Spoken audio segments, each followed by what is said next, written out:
negative core beliefs about you even more, right? So it's a vicious cycle. And again, unfortunately, so much of what happens to us in childhood is destiny, right? Unless you spend a lot of time and a lot of effort really doing the work to work through your stuff, which most of us don't. But the reason I'm in this field is because you can. We all can.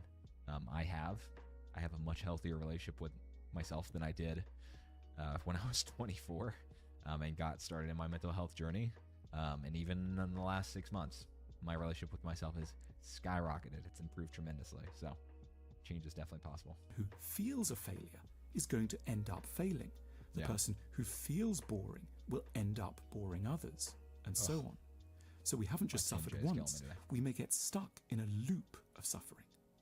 The priority is to stop taking our self-esteem as a given and to start to look at its origins as an outgrowth of a period of personal experience that we've not been able to keep in mind and that can be questioned. Once we've properly absorbed this principle of psychology, it becomes open to us to reassess our value and prospects by a more just means. We no longer need to judge ourselves through the eyes of people who were too unwell and in pain to see us properly. Yeah, and I love that last point that he makes in the video. It's so hard when you're young to realize that mom, dad, your family members, they can be struggling with their own stuff. They can be toxic. They can just be plain wrong. And so it can be really tough when you're raised in a family or around friends or people or even classmates that are toxic and dysfunctional and push that toxicity onto you. And then you go up your whole life believing that something's wrong with you, when really it's just that the only thing that's wrong was that you were raised around a bunch of assholes. You know, unfortunately, when you get older, you kind of realize that. I'm very selective with the people that I surround myself now. I've had to spend a lot of time over the last several months in particular, but even the last several years, of really being like, hey, is this a healthy person to have around me? Because so often, even if we have healthy self-esteem, when we're around negative, toxic people, they can start to erode away at our self-esteem. And whether it's being in a toxic relationship, whether it's having toxic friends that are constantly treating you like crap, that stuff eats away at you. And especially if you're a young kid, right? When we're just growing up, when we're too young to know the difference, right? Oh, mom and dad tells me, you know, I look funny, or I talk too much, or I'm not smart enough, or I'm too fast, too slow, too fat, too thin, too whatever. When you're a little kid, you can take a lot of that stuff on board. And then unfortunately, it can take decades of actively deprogramming that toxic crap out of you before you can start feeling good again. So it can be tough. What is self-esteem? I like this video too, because it kind of has a little bit more of an individual focused view of self-esteem, but I think it ties into this, right? People think that to have high self-esteem, you have to be awesome. And that's not true at all. What self-esteem is the gap between your ideal self and your perceived real self. And the larger that gap, the lower your self-esteem. So you might know people and you're like, you're not that amazing. Why is your self-esteem off the charts? Like, why? And the reason is because clearly he's not talking about me, because I am actually that amazing. Whatever anyway, their ideal self is, their real self is pretty much bang on. And so they have incredible self-esteem. Whereas you might know other people, you're like, you are the most talented, beautiful, incredible person I've ever met in my life. And you're still so full of doubt. And like, I really love this video because I know people like this. I know people that are tall, make a crap ton of money, you know, are in a relationship, you know, I won't be too explicit with anyone that I'm talking about, but and they still really struggle with their self-esteem, and yet I know people that are not that successful, not tall, not good looking, again, not to judge, you know, whatever, don't earn that much money, but they're truly happy and they truly respect and value themselves. Self-esteem is not a reflection of your external circumstances. It's really not. So I like the point that he's making here with this. It's the gap between where we're at and where we feel like we should be. Anyway, let's watch the rest of this. Lacking in And I'll make a self-esteem. comment. Why is that? It's because their ideal self is even higher than wherever their real self actually is. So what does that mean in practical terms? It means that if you want to have high self-esteem, you've got two choices. One, you get your real self to that ideal, and maybe that's not realistic. Maybe that's not possible. Well, and I like I'm going to interject here again. If any of you guys have seen Jim Carrey. Jim Carrey? Yes, Jim Carrey. I always get Jim Carrey and Drew Carey confused.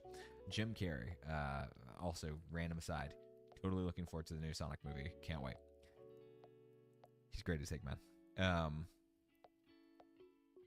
He went on this giant mental health journey after doing, oh God, what was the movie he did? I think it was called Andy or something. He played a character and he got so consumed in that role that he just like completely realized that he actually had no identity.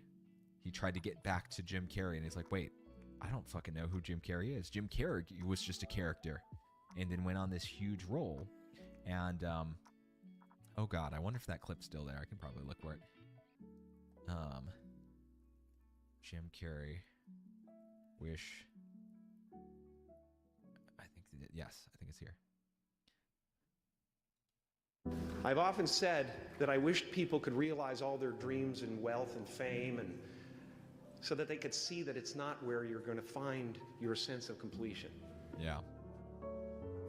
So, see, I should add the actual clip with him. I've often said that I wished people could realize all their dreams and wealth and fame, and so that they could see that it's not where you're going to find your sense of completion. Like many of you, I was concerned about going out into the world and doing something bigger than myself, until someone smarter than myself made me realize that there is nothing bigger than myself. My soul is not contained within the limits of my body. My body is contained within the limitlessness of my soul. As that shift happens in you, you won't be feeling the world, you'll be felt by it. You'll be embraced by it. I've often said... And so, you know, Jim Carrey is a living testament to this. What this guy's advocating is either, you know, if your self-esteem is low, you just got to get your real self up to your ideal self, and then you'll be happy, or you got to reduce your expectations for yourself. Again, I've seen people really achieve a lot and still be miserable, and I think Jim Carrey is one of the most prolific actors of our time and still really struggles with the self-esteem. I think that's just a testament to the fact that external achievement and self-esteem are not really that tied together. They can be. I think genuine accomplishment of something that's really valuable to you can really help with your self-esteem. But again, I know some people that are very successful that are still cripplingly insecure. So I don't think that's always necessarily the most effective way of dealing with low self-esteem. Just go out and achieve more. Get a raise. Get a better job. Don't think that always works. Or two, you bring your ideal down to reality. You close that gap. You understand yourself better, and you realize that every trait that you possess is not good or bad. It just has different effects on the world. So yeah, I like this video too because it's a little bit more focused on individual mental health and how we see ourselves based on our own internal perceptives. So it's got a little bit more like cognitive behavioral or psychodynamic approach, to use fancy therapy school terms. Whereas I feel like this first video that we watched talks a little bit more about the social aspects or social determinants of self-esteem is what we would say. But I want to tie these two things together because I think what he is missing here is, well, where did your idealized self come from? So I want everyone that's watching right now to take a second and pause and say, check in with yourself. Where's your self-esteem at? On a scale of 1 to 10, what would you rate your self-esteem? Mine's an 11. Maybe yours isn't high. No, I'm just playing. Rate yourself on a scale of 1 to 10. Then think about, why is it where it's at? And what might my ideal self be if I was sitting at a 10 out of 10 self-esteem? And then kind of like the video said, look at that gap. Now, what I want you to do, instead of focusing on that gap and how you aren't those things and how you're a loser, worthless, whatever, as soon as we start to focus on that gap, you'll probably notice all the negative self-talk come in, right? Trust me, I can do it to myself too. I skipped the gym today and I was like, oh, fuck, I shouldn't have, you know, happens. But instead of beating yourself up for that gap, I want you to look at your idealized self, that image you have in your head that you don't live up to, and think for a second, where did that idealized person come from? And I bet you, if you really stop and think about it, that idealized version of yourself did not come from you. It came from someone else. Mom or dad said, oh, why don't you have a doctorate degree? Oh, you didn't go to college? Every successful, good little boy or girl goes to college. Oh, you don't have six-pack abs? Oh, sorry, I don't want to date you if you don't have six-pack abs, or we believe that people won't want to date us if they have six-pack abs. I don't currently have six-pack abs. Sometimes I got a little bit of abs when I'm lean or whatever. I've dated wonderfully phenomenal people, physically beautiful, intelligent, whatever. So a lot of that stories that we tell ourselves about what we can and can't achieve is utter bullshit. I'm a living testament to it. But stop and think about where that idealized version of yourself came from.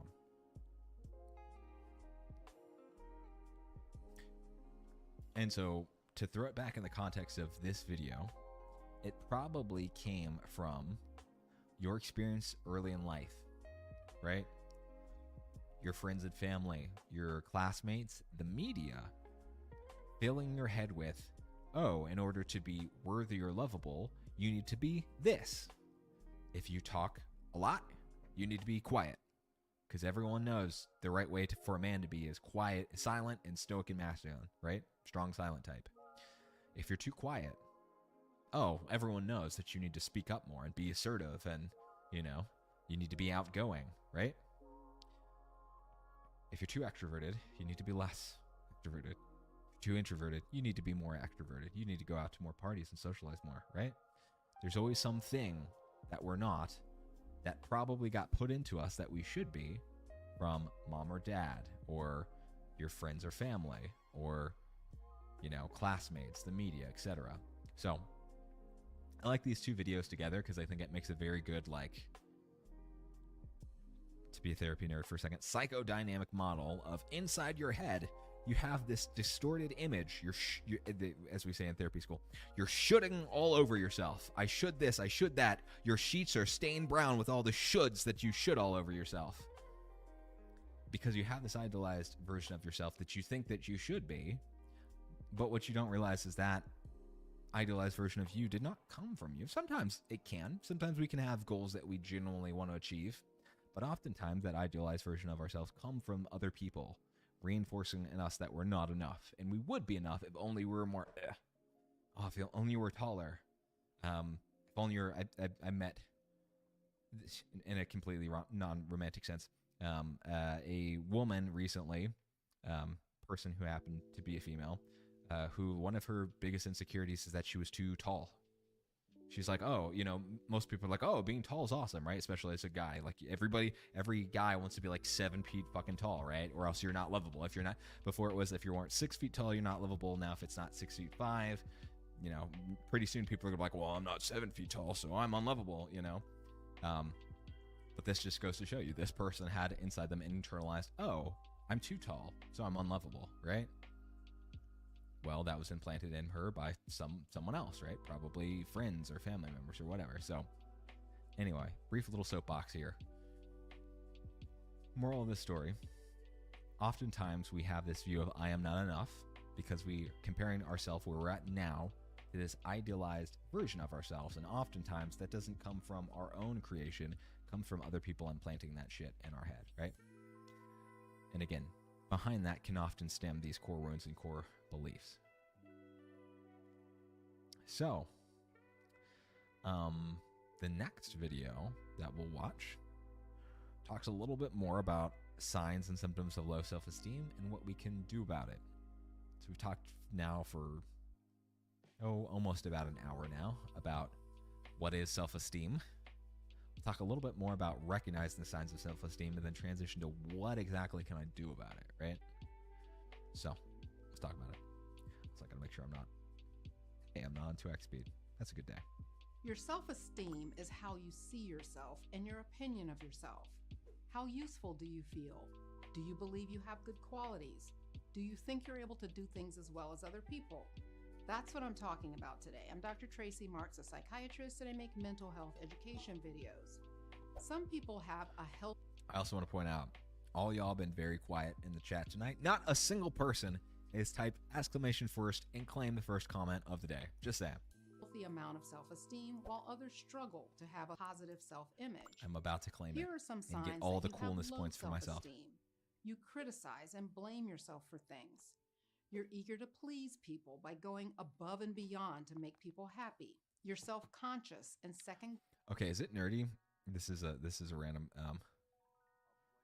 nice. What's up, Flame? How goes it, man? You gotta no, Flame. The way that it works is you gotta type in exclamation mark first, and then you steal first comment of the day. Starting a new thing. It's actually been one of the commands in the chat for a long time. Is it working? Is it working? Why is... Okay, hold on. Now you got me all... Ooh, it's not working. What? Hold on. We gonna fix this wag. Oh, hold on. I probably shouldn't show stream elements on stream, should I? Ooh, I can't say that fast. Now I gotta get this thing fixed. Hold on. Flame, you see what you've done. You've derailed our whole conversation. Also, how are you doing, man? Happy early Thanksgiving. You got any fun plans with the wifey and kids for Thanksgiving? Where?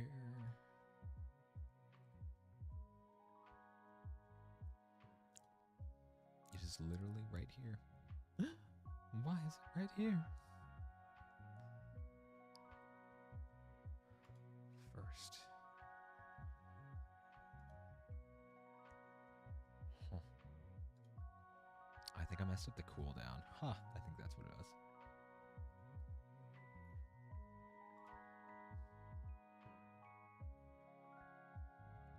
Stream is online. I'm doing good to be doing a nice turkey. Nice, that's awesome. Are you staying local or are you traveling for Thanksgiving? Okay, also I need you to help me out here. Exclamation mark first. Let me see if it's fixed. Oh, because it's got a command cost. Huh. There we go. Nice. The Flame is the first commenter of the stream. Congratulations. You are now 78% cooler for being the first commenter of the stream. Excellent job, Flame. I mean, yeah, absolutely. Welcome in, my dude. I don't know why it wasn't working before. I think I had too much stuff set up on there. There we go. We're working on it. Stream is a work in progress, y'all. We all know my mental health knowledge up here. My knowledge of Twitch and Discord, it's there's a little bit of a gap here. The difference between my idealized Twitch competency and my actual Twitch competency, it's hella big, y'all. Hella big. Guess yourself. It's hard for you to assert your needs. You focus a lot on your weaknesses. You're not born with low self-esteem. It results from early life experiences that shape your self-concept. Yep. Some of the... And I feel like that's I really feel like when I realized this, it's something that I wanted to shout from the mountaintops. And this is such a... Ooh, Lord. Dinner coming up over here. Such a, CBT, cognitive behavioral therapy concept. So many of us are just like, oh, this person has low self-esteem. And we view it as some innate, failing or, oh, it's because there's something inherently wrong with this person is why they have low self-esteem. Look at a young kid. And I mean, really, look at a baby. Babies don't go around and be like, ugh, man, my goo goo gaga is so lame. Ugh, I just need to get better riz. Then I could get all the little lady, lady baby bitches. Like, no one is born with low self-esteem. It comes from our experiences, right? So if you are someone that struggles with self-esteem, if you know someone with low self-esteem, really view this as like it's like a disease that's infected this person. We so don't view self-esteem in that way, but this is like the equivalent of trauma that happened to the person. It's something that someone else implanted in this person that's fucking up their life. And when you really look at self-esteem like that, you're like, oh, wait, so when we're all born, we all have perfectly healthy self-esteem. But then as we get around toxic people, as we ingest media about like, you should be this way, you should be that way, whatever, the little viruses of low self-esteem start to creep into us. And so you have to view it like any other mental health or physical health issue. Like, oh, you've got something about you that's unhealthy, that some foreign thing infected you with, you got to deal with it, you know? These early experiences are things like harsh punishment, abuse, or neglect. Children often process these experiences as their fault and believe that they deserve to be sad because there's something wrong with them. A step down from... And like one of the, to her point here, one of the things that is an excellent example of this, you hear all the time. I know so many stories of people who went into therapy and they realized that their parents getting a divorce when they were young really fucked up their self-esteem. And you're like, wait, why would your parents getting a divorce affect your self-esteem? It's because when we're young, we take all these things on board, right? All these negative things, even something as completely unrelated to us as our parents getting a divorce. We're just like, oh, mom and dad are getting divorced, so it must be my fault. It must be because I'm lovable, unlovable. That's why mom wants to leave. That's why dad wants to leave, right? And that stuff can screw us up. Deserve to be sad because there's something wrong with them. A step down from overt abuse is not feeling warmth or nurturing from your caretakers. Part of our self-esteem development comes from receiving praise, validation, and encouragement. But some people aren't good at demonstrating this. Yeah. And I was just thinking as she was saying that, she's like, oh, well, you'll have low self-esteem if mother or father aren't, or your caregivers aren't nurturing you, right? And maybe it's because there's something wrong with them. Or how should I say this? Probably a lot of people in that situation will think, oh, it's something wrong with me is why they're not nurturing me. Why they weren't nice to me, why they weren't supportive, whatever. It must be something wrong with me, right? When we're young, that's the message we take on board. But you could stop and think about all the reasons why someone might be too preoccupied to focus on their kids, right? They might work a lot because they're under financial stress. They might be addicted to drugs and alcohol. And if they're addicted to drugs and alcohol, how well are they going to show up for their kids? They might be out of the house all the time because they've got a gambling addiction. They might, be stuck in an abusive, toxic relationship with their spouse. And because of that, they're so busy worrying about themselves, they don't have time to show up for you. There's a million different reasons why we might not have been nurtured or cared for properly when we were younger that we might then internalize as, oh, well, it's not that dad was an alcoholic because he's got trauma and he's completely emotionally unavailable as a result of that. It must just be that I'm bad, right? So often do we do that to ourselves, and it's total bullshit.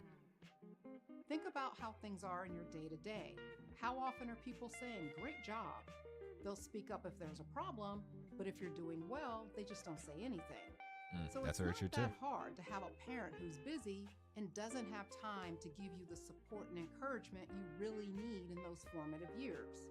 Failing to satisfy others' expectations can also negatively impact your self-esteem. Were you the irresponsible child, the screw-up, the only child who didn't go to college?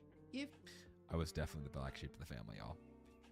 It's like a well-known thing in the mental health field that everyone goes into mental health fields. Most of the time, we're always like the black sheep of the family.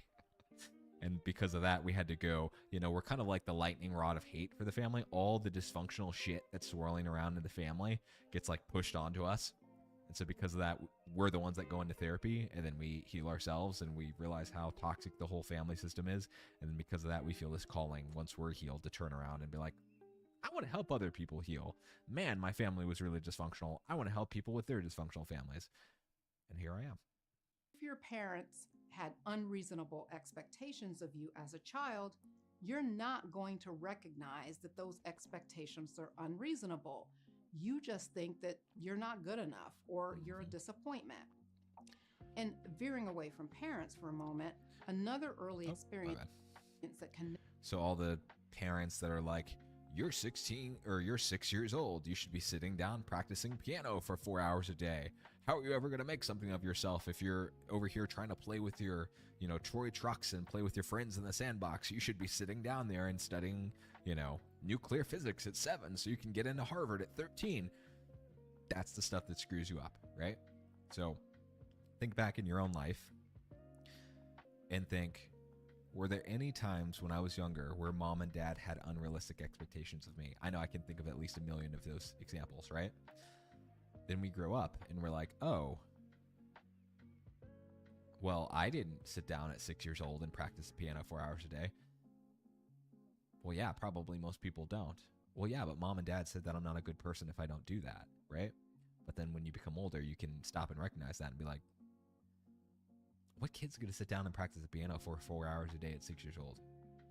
Maybe some kids that are naturally inclined and interested in music, but most kids aren't going to do that. So why do I feel bad about myself because I didn't do that? Then you start to realize that, oh, that's just some toxic bullshit that mom and dad pushed onto me, right? So love the point she's making here. It's a great point. Negatively impact your self-esteem is you don't fit in with your peers. This becomes especially important in the teen years when you're establishing your identity. This is beard, man. His beard made him an outcast.